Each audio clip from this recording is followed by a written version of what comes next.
Jeffrey Epstein dead after apparent suicide in New York. Jeffrey Epstein, the politically connected financier charged recently with sexually abusing dozens of young girls in the early 2000s, died Saturday after apparently hanging himself in a Manhattan cell, officials said, sparking outrage among victims who hoped to one day confront him in court and triggering multiple investigations into what happened. The FBI, the Justice Department's Inspector General and the New York City Medical Examiner all launched inquiries into how the high-profile inmate could have died in federal custody. Epstein, 66, had previously been placed on suicide watch, though he was removed before Saturday, and was in a purportedly more secure unit of the federal Metropolitan Correctional Center, New York, when he was found unresponsive in his cell about 6:30 a.m. Saturday, officials said. His death short-circuits a trial that his accusers hoped would bring justice they felt Epstein had long evaded, and raises significant questions about U.S. prison officials' ability to protect the lives of suspects in their custody. Epstein is gone, but justice must still be served, said Jennifer Ayres, who accused Epstein of raping her when she was 15 years old. I hope the authorities will pursue and prosecute his accomplices and enablers, and ensure redress for his victims. Jeff Berman, the U.S. Attorney in Manhattan, said authorities plan to keep open the investigation into those who might have conspired with Epstein to facilitate his abuse. Today's events are disturbing, and we are deeply aware of their potential to present yet another hurdle to giving Epstein's many victims their day in court, Berman said in a statement. To those brave young women who have already come forward and to the many others who have yet to do so, let me reiterate that we remain committed to standing for you, and our investigation of the conduct charged in the indictment, which included a conspiracy count, remains ongoing. Epstein's lawyers, Reed Weingarten, Marty Weinberg, and Michael Miller, in a statement, said, "We are enormously sorry to learn of today's news. No one should die in jail. We cannot confirm rumors as to his cause of death, and we trust that the United States Attorney's Office and the United States Marshals will thoroughly investigate the circumstances of today's tragedy." Epstein's accusers will go after his alleged enablers, their lawyers say. Staff discovered Epstein hanging in his cell, said people familiar with the matter, who spoke on the condition of anonymity, though it was not immediately clear by what means. The Bureau of Prisons said in a statement Saturday that life-saving measures were initiated immediately by responding staff, who then requested aid from emergency medical services. Epstein was transported to a hospital, where he was pronounced dead, the Bureau said. The Bureau of Prisons and Attorney General William P. Barr called the death an apparent suicide, though one official cautioned that the investigation was in its early stages and no final determination had been made. That official, like others interviewed for this story, spoke on the condition of anonymity to discuss the ongoing investigation.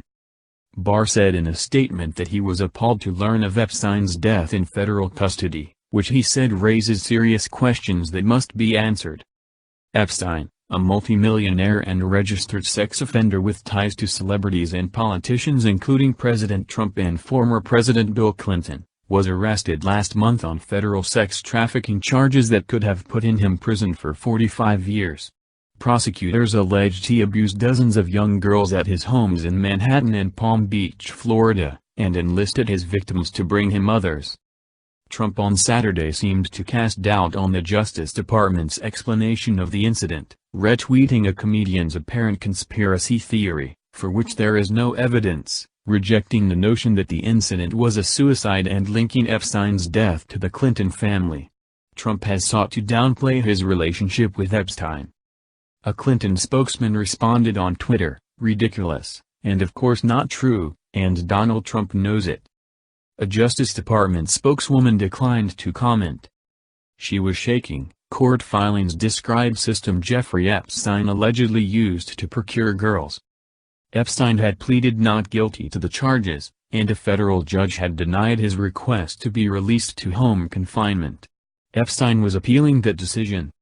Last month, Epstein was found in his cell with marks around his neck, and authorities were trying to determine whether he was attacked or attempted suicide. A person familiar with the matter said Epstein was placed on suicide watch, which meant he was subject to near-constant monitoring and daily psychiatric evaluations after that. But he was taken off suicide watch after about a week, this person said.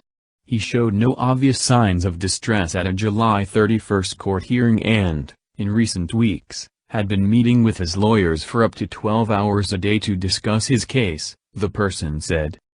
People close to Epstein, noting that he seemed recently to be in good spirits, were surprised by reports of suicide, according to one person familiar with their discussions Saturday, and expressed concern about the possibility of foul play. His attorneys are seeking to learn from authorities how Epstein's body was found and how such an incident could have happened, this person said. Epstein was being held in the detention center's special housing unit, which would mean he was subject to a higher level of security, though it was not immediately clear whether he was in a cell alone. The Bureau of Prisons did not address questions about Epstein's condition of confinement. At one point, Epstein did have a cellmate, Nicholas Tartaglione, a former police officer in custody on murder and narcotics charges, though the two were not cellmates at the time of Epstein's death. Bruce Barkett, a lawyer for Tartaglione, called for a thorough investigation into how this occurred despite the Bureau of Prisons being on notice that Mr. Epstein had already attempted suicide at least once. That investigation should be broad enough to examine the deplorable conditions inmates are forced to endure at the MCC. Two law enforcement officials said there were no early indicators of foul play, but they noted that the FBI investigation was in its infancy. "We don't have an indication of that right now," one law enforcement official said of the notion that someone may have killed Epstein. On Saturday afternoon, a large black SUV with darkly tinted windows was parked in the driveway of Epstein's Palm Beach estate. A local TV news crew was in the street, but the neighborhood was quiet otherwise. Epstein's case had attracted widespread attention, in part because of his wealth and political connections, and in part because of a lenient plea deal he reached more than a decade ago to resolve similar allegations. That 2008 agreement allowed Epstein to plead guilty to 2 state charges in Florida, avoiding federal exposure entirely, and spend 13 months in jail, with work release privileges.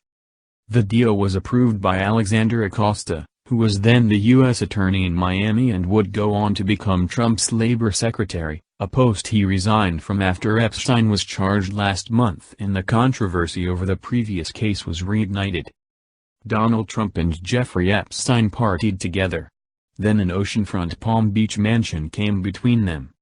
Representatives for those who allege that Epstein abused them and others who have followed the case said his death was not the justice they had sought. The fact that Jeffrey Epstein was able to commit the selfish act of taking his own life as his world of abuse, exploitation and corruption unraveled is both unfortunate and predictable, said Brad Edwards, a lawyer for some of the accusers. While he and I engaged in contentious legal battles for more than a decade, this is not the ending anyone was looking for.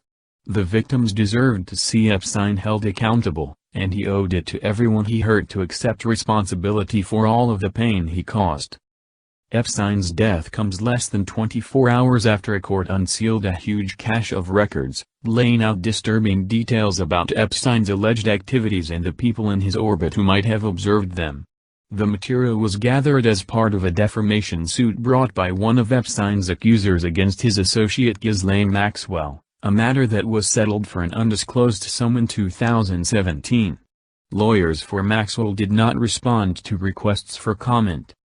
Sigrid McCauley, another lawyer for some of the accusers, said the timing was no coincidence, and she was hopeful the government could continue to investigate those who participated and facilitated Epstein's horrifying sex trafficking scheme that damaged so many. The reckoning of accountability begun by the voices of brave and truthful victims should not end with Jeffrey Epstein's cowardly and shameful suicide, McCauley said. Attorney Lisa Bloom, who represents 2 accusers, said on MSNBC that she plans to file a lawsuit against Epstein's estate in an effort to collect money for her clients. She called on the executors of his estate to freeze Epstein's assets and not begin to distribute them to his beneficiaries. The death is sure to draw intense scrutiny of the Bureau of Prisons and the Metropolitan Correctional Center, New York. The high-rise federal detention center in downtown Manhattan has a fearsome reputation. One inmate who spent time there and at Guantanamo Bay famously said the U.S. facility in Cuba was more pleasant and more relaxed. The facility is no stranger to high-profile inmates. It recently housed notorious drug lord Joaquin El Chapo Guzman while he was on trial in Brooklyn, and former Trump campaign chairman Paul Manafort has spent time there around court proceedings in New York, though records show he has since been moved to a different facility in Pennsylvania. The facility in New York also housed Ramzi Ahmed Youssef, who masterminded the 1993 World Trade Center bombing, and Bernard Madoff, who ran the biggest Ponzi scheme in U.S. history. In a statement, Senator Ben Sasse, Republican Nebraska, who has urged the Justice Department to explore the handling of Epstein's earlier plea agreement, said the government has failed these girls yet again. It is inexcusable that this rapist was not under constant suicide watch, Sasse said. These victims deserve to face their serial abuser